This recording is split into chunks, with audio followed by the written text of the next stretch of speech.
Hello and welcome back to another video where today I'm going to be showing you how to use the resynthesizer tool in GIMP. This tool lets you remove objects or people which aren't supposed to be in the photo. It's really simple to use, so let's get started with it. First things first is you want to import your photo. I've got this photo here. It's a nice photo I've taken on one of our holidays. So what we're going to do is try and remove well, my mum and my sister from over here, because I have their permission to use it in my photo.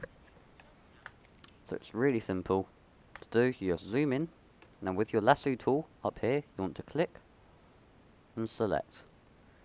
Try and make sure you're close to it, but you're not perfectly on it. So once you've done this, doesn't need to be perfect, because it will just fill in the area that's selected.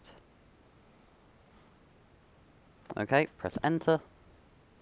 You then want to go to filters, enchant, heal selection. In the last video I showed you how to install and set up the synthesizer tool, which will be in the card up here right now if you don't have it. Now you have the option to select how many pixels outwards you want it to be able to grab from. So the default is 50, so we're going to try it with that. Now do you want it to be able to take pixel from all the way around, only up and down, or left and right? Well, because there's a mountain up there and we wouldn't want to put a mountain in the ocean, it doesn't work. So what we're going to do is go from sides. So we'll take it from there and there. And now, do you want it to randomly put the pixels down? This looks good in places like forests or beaches, where it's a lot of the same sand. Here, when it comes to water and it's quite textured, doesn't work as well. But we're going to try it. We just press OK. And then it takes a few seconds to a few minutes, depending on how much RAM and how fast your computer is. And as you can see, it's sort of removed it. Something we forgot to do is remove their reflection.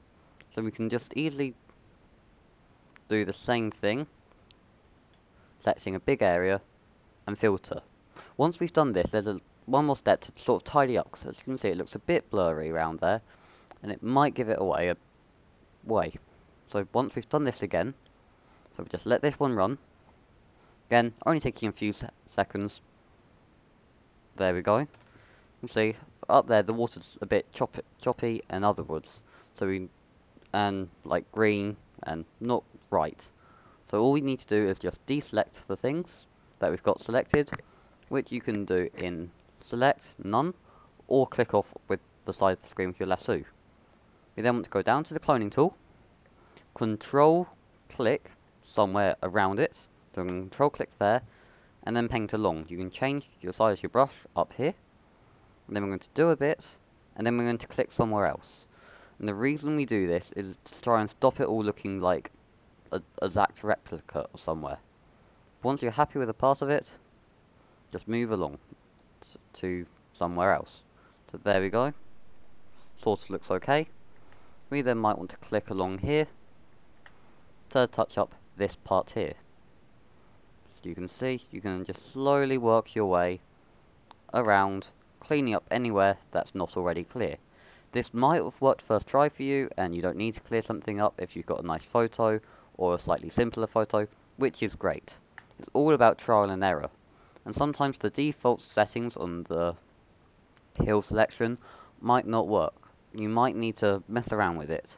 So try and find a few attempts, maybe change a few settings every now and then. So maybe change how it fills it inwards, the amount of pixels it grabs for.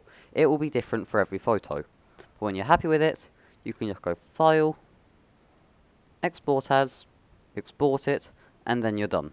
So thank you for watching. Please consider liking, subscribing, and I'll hopefully see you in the next one. Bye!